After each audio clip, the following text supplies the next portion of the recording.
Salut à tous, bienvenue sur ma chaîne YouTube. Aujourd'hui vous me retrouvez dans un endroit extrêmement cool. On est au Nasser Driving Camp, qui est le domaine privé de Nasser Al Attiyah, le pilote du Dakar, pour faire l'expérience avec Dacia, du Dacia Sandrider, la voiture du Dakar conduite par Nasser Al Attiyah, multiple vainqueur du Dakar, et Sébastien Loeb. La voiture est actuellement dans les collines derrière et moi je me trouve sur le camion où il y a tous les équipements pour faire tourner la voiture. Ça va être une opportunité exceptionnelle d'approcher la voiture de près, de comprendre un peu ses spécificités, de comprendre toute l'ampleur du programme Sandrider. Vous l'entendez derrière, on la voit qui passe là. Et ensuite, je vais avoir la chance de faire un tour en passager avec Nasser dans la voiture sur une boucle de 7 km, des sauts.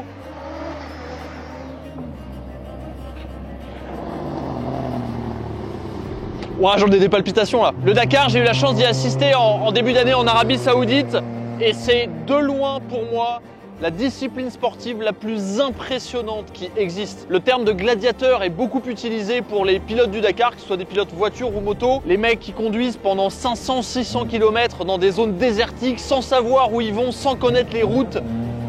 C'est complètement fou et personne ne peut approcher ces voitures en dehors des pilotes, des copilotes. Ensuite, on va discuter du Sandrider avec François, le directeur marketing de toute l'opération Sandrider, du programme Sandrider. Et ensuite, je vous emmène avec moi dans le Sandrider. Merci à vous de regarder mes vidéos parce que ça, c'est des opportunités exceptionnelles. C'est grâce à vous que je peux les vivre et vous les partagez.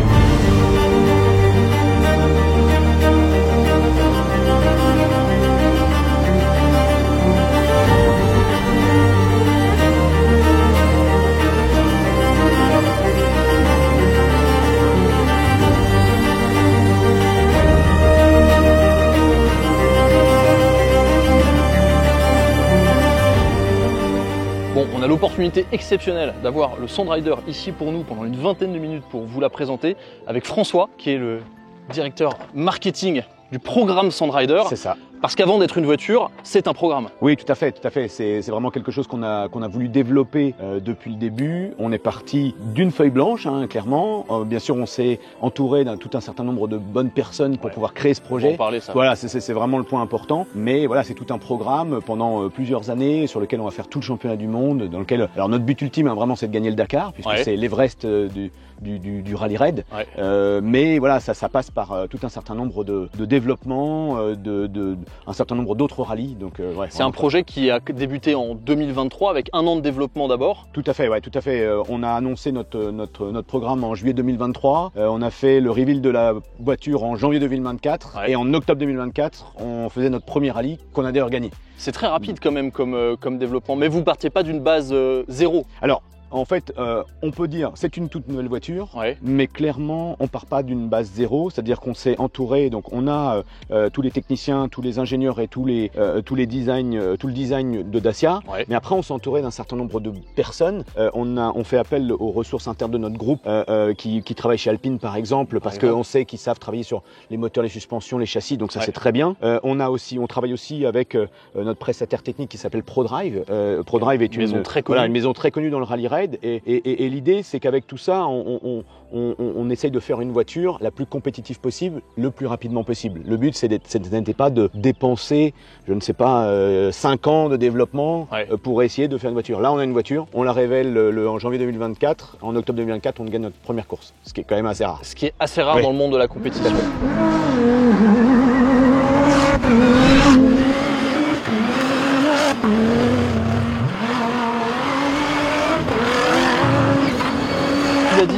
Au niveau du design, au niveau de la conception, on va dire esthétique, c'est du 100% Dacia. Ouais, tout à fait. Alors, l'idée, l'histoire à savoir, c'est que dès juillet 2023, tous nos pilotes étaient dans notre centre de design et on leur a dit qu'est-ce que vous voulez sur une voiture. Qu'est-ce qui est vraiment très important pour vous sur une voiture. Alors, je vais prendre des exemples. On a Sébastien qui nous a dit moi, il faut que j'ai vraiment une très bonne visibilité parce que dans les dunes, on fait ça tout le temps. On est à droite, à gauche. Il faut qu'on puisse. Donc, on voit très grand pare-brise. On peut voir un petit peu, on voit même sous la lame pour aller vraiment chercher le plus bas possible. Ah oui, il y a cette lame ici, d'accord. On voit tout ça. Une des idées, par exemple, a été donnée par Sébastien. Sébastien a aussi dit, sur l'ancienne voiture que j'avais, on crevait souvent les pneus. Donc, il y avait deux choses. Il y a le fait de déplacer certaines pièces qui faisaient que les pneus crevaient, donc d'améliorer. Et aussi, on sait qu'on va crever.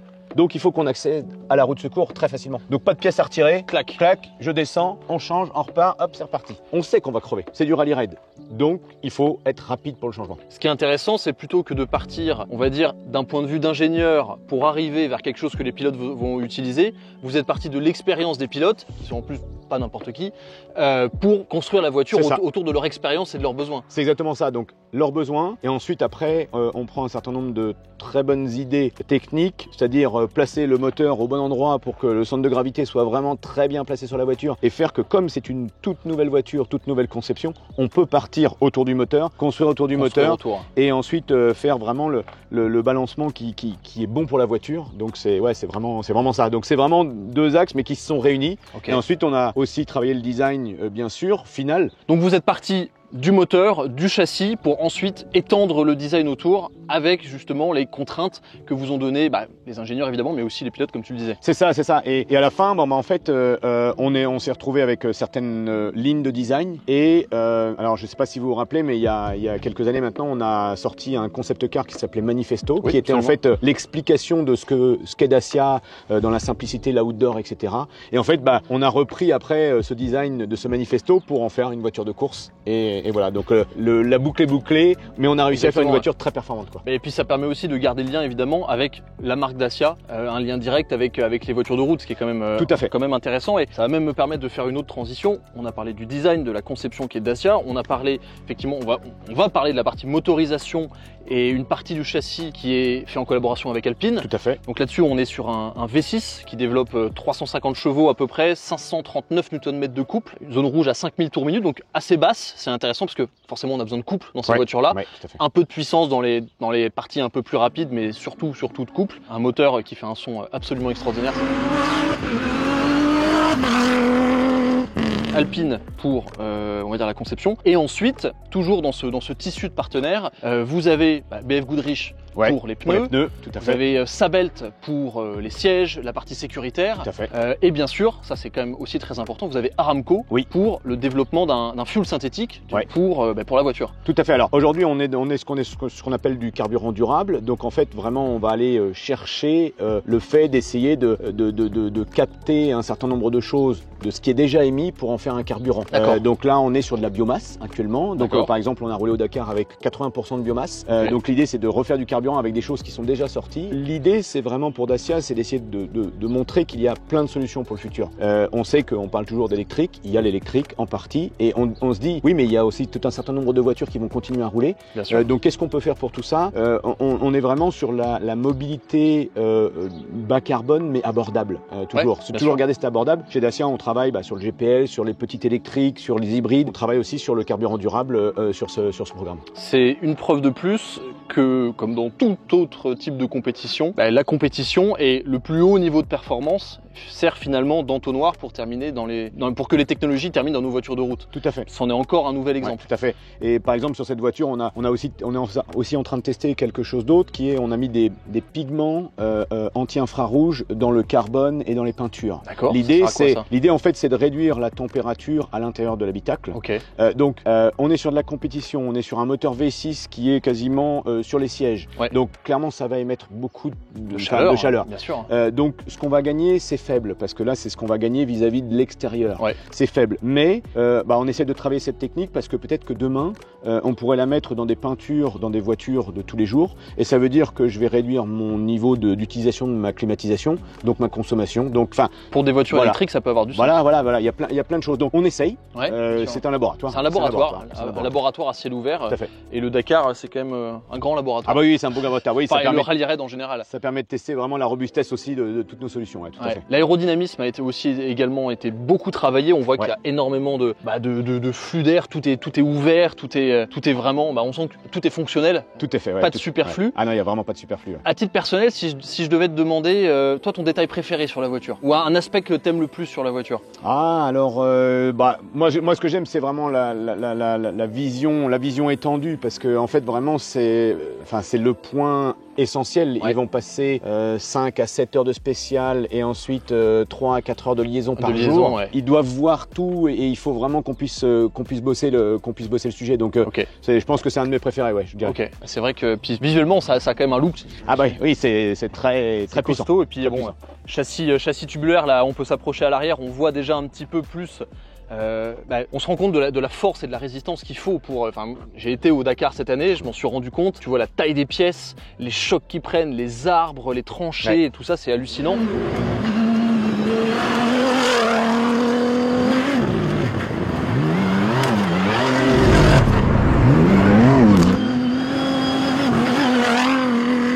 Là, si on se penche juste, bon déjà on voit la taille du châssis, on voit la taille des bras, double suspension ici avec un débattement absolument monstrueux. Tout à fait. En fait, tout est absolument démesuré et pourtant, il démonte quasiment la voiture tous les soirs. Oui, tout à fait. Alors, tout est démesuré. On est sur une voiture qui fait 2,40 m de large. Alors, c'est beaucoup plus large que nos voitures actuelles. Bien sûr. Mais finalement, alors, quand on la compare en compétition, là, elle est très grande. Hein. Vraiment, elle paraît, voilà. Et finalement, 91, ça fait mal. Voilà. Et finalement, quand on la compare en compétition, elle est plutôt petite par rapport à des concurrents. Oui, c'est vrai, ouais. Mais, ça reste un concentré. C'est surtout très compact. Ah oui, complètement. Très complètement. Et comme tu le disais, oui, donc, chaque soir, les mécanos vont faire des contrôles.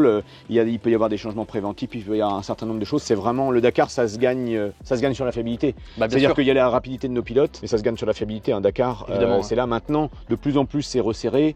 Donc, une crevaison doit prendre moins de 2 minutes pour la changer, pour repartir, parce que sinon c'est un problème. Donc c'est pour ça qu'on a travaillé ça. Et après, il y a un certain nombre de pièces. Alors ils ont quelques pièces de rechange avec eux. Et voilà, après il faut gagner en robustesse. Et c'est ce qu'on a aussi appris dans notre premier Dakar. Il y a des choses qui nous ont permis d'apprendre un certain nombre de choses et d'avancer. C'est comme ça aussi. Évidemment. On peut pas tout gagner du premier coup non plus. C'est sûr. Mais là, vous avez déjà gagné des courses avec cette voiture. On a déjà gagné la première course au Rallye du Maroc en 2024. Et on vient de gagner le Abu Dhabi Desert Challenge, donc en 2025 avec Nasser El Attiyah et Édouard Boulanger. Donc pour l'instant on est en tête du championnat du monde. Donc des conducteurs et des navigateurs. Donc c'est vraiment top. C'est quand même pas rien pour une équipe aussi jeune. Tout à fait. Génial. Et merci beaucoup François pour le temps que tu nous as accordé pour nous montrer un peu en détail cette voiture. C'est des sujets fascinants. Je pense qu'on pourrait y passer 4 heures. Mais moi j'ai un tour à faire avec Nasser. Ah bah oui, il faut.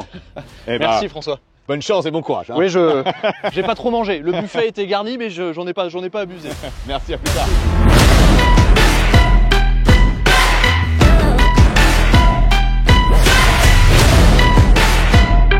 Ok, alors j'ai l'opportunité rapidement de monter dans le Sandrider.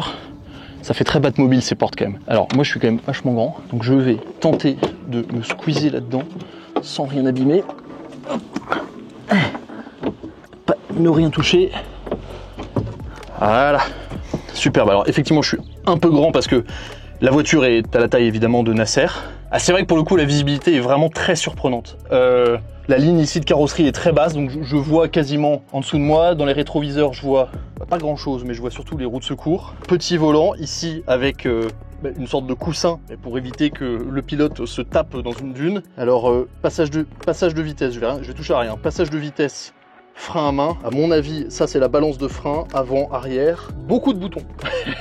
beaucoup de boutons. Les clignotants ici, les warnings, les palettes, la mono-palette d'ailleurs. Ouais, monopalette ici en carbone là, donc je pense qu'on pousse et qu'on tire. À mon avis, on peut aussi utiliser le levier. 3 pédales, embrayage, frein, accélérateur. C'est une position de conduite qui est effectivement très droite. J'ai vraiment le buste très droit, mais j'ai une excellente visibilité, c'est relativement surprenant. Baignoire de carbone forcément sublime avec l'arceau ici qui est vraiment pris dans le carbone. Là, qu'est-ce qu'il y a? Je pense que ça c'est pour switcher les maps de puissance. Écran digital devant moi, nettoyage du pare-brise. Appel de phare, klaxon, limiteur, ça je pense que c'est pour... Alors c'est comme un pit limiteur j'imagine. Je vois qu'il y a des tuyaux ici qui amènent certainement un peu d'aération. C'est étriqué, on sent que tout est pensé. Extincteur, medical kit. Faut s'imaginer que les mecs passent quand même 8-9 heures là-dedans. Et encore le pilote il regarde devant, il sait pas où il va. Les balises, ce sont en fait des... Enfin, il y a à peine un GPS qui indique la direction, mais il faut passer dans un rayon de 30 mètres de balises qui ne sont pas physiques. Il faut les trouver, sinon on prend une pénalité. Et le copilote passe 5 heures en passager à fond à regarder les notes. Il ne lève pas la tête, quasiment pas. C'est hallucinant dans les dunes et tout. C'est complètement fou. Et franchement, faut le voir en vrai. Si un jour vous avez l'opportunité d'aller voir le Dakar, c'est exceptionnel. Bon, maintenant on va changer de siège et donner le volant à un vrai pilote.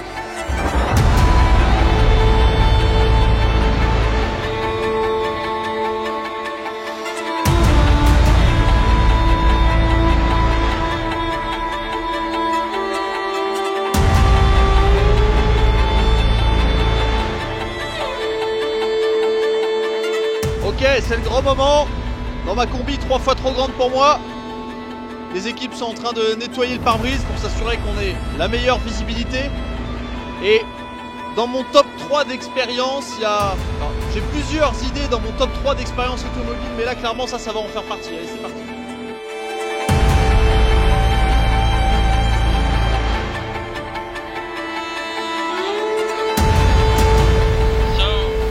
Would you mind explaining to me a bit absolutely. the inside of the car? Yeah. There are a lot of buttons. Yes, a lot of. The important one, the air condition. Okay. Yeah, that's Yes. going to be useful, yeah? Yes, and then we have, if we have a flat tires, this is a jack. Okay. You know, when we press, it's like automatic come. Come. Yes, and then go back. Mm-hmm. This is for all speed limit, what we need to do. Okay. Yes, and this is adjustment also for the speed. And then here we have like a lot of things, you know, just to check brake fan extra, fuel pump second, air compressor, and we can check all the data and the screen, and then the starter here. Yeah. Brake balance? The brake balance, normally we don't adjust because we try to keep it in the same balance. Okay. It's because it's very important. Sometimes if we put more in the front, we damage the front early, and the rear just we try to keep like 60-50, you know. Okay. Yeah. Yes, yeah. and yeah, I have a screen here also. Yeah. To check all the data from myself, and this is can be for the co-driver. Yeah. Yes, and then both tablet here. Yeah, for the Yes, co-driver. for the co-driver, and air condition. Yeah, it works well. Yes, and yeah. And do you use mostly the paddle shifter or the stick to change gears? We use the stick, you know. Okay. Yes, and this is the handbrake is working very well, and yeah, it's really amazing, simple. Yeah. Because we don't really need to do a lot of things. Okay, great. Yep. Well, I think that now it's time for you to show me how. Yes, how we it can. works. We can. Ready? Yes, of course.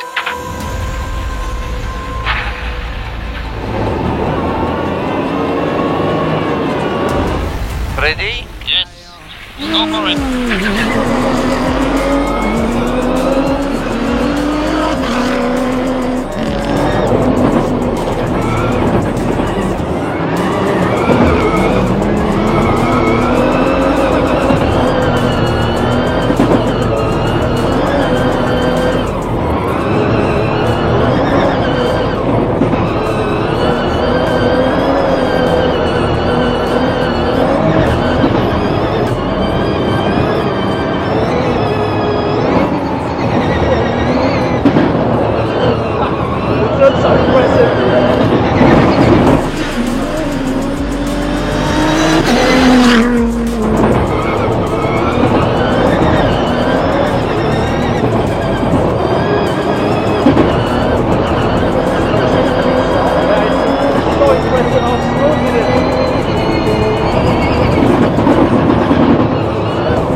Oh man, thank you so much. That's one of the best things I've ever lived. It's insane how the car always keeps the grip. Always. The car is really working very well. Oh my god, I hate the jumps. But you have a big one, huh? Yeah. No, it's crazy. Thank you. Nice to have you. Guys, thank you so much, man. Such an opportunity.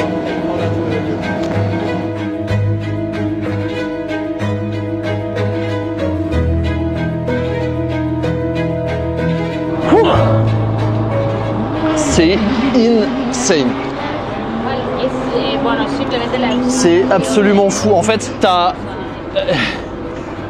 déjà, ce qui est très impressionnant, c'est que en tant qu'usager de la route, même, enfin, je suis quand même habitué à faire du circuit et tout, tu vois les bosses arriver. Tu vois les trous, tu vois les crevasses, tu vois les sauts.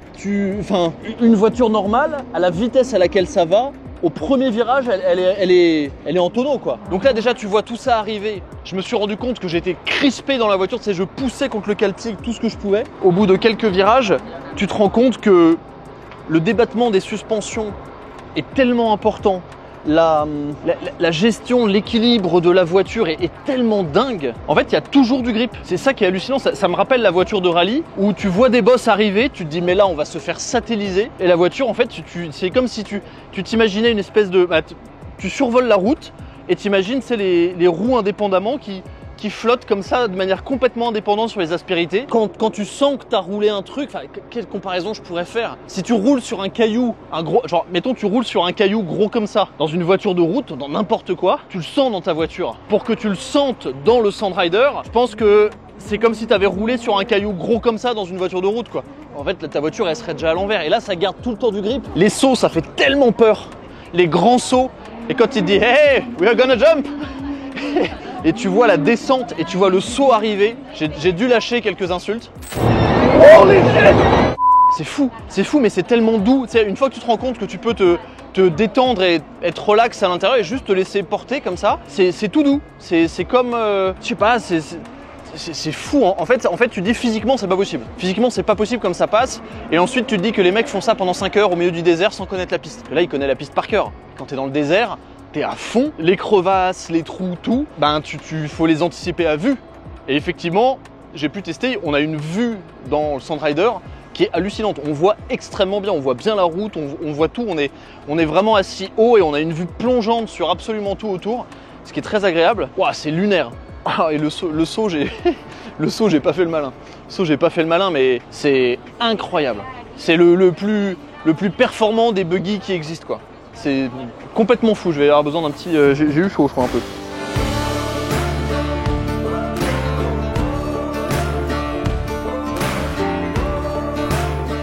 Ok, je conclus cette expérience au volant du nouveau Dacia Duster en off-road et en vrai off-road. C'est-à-dire que là, on grimpe des vrais trucs et je suis honnêtement super surpris des capacités de la voiture, sans le comparer avec le Sandrider, mais c'est vraiment très très étonnant. Si vous devez essayer, essayez parce qu'on a passé des trucs que je pensais pas qu'on passerait. Conclusion de cette expérience, merci Dacia pour cette expérience extraordinaire.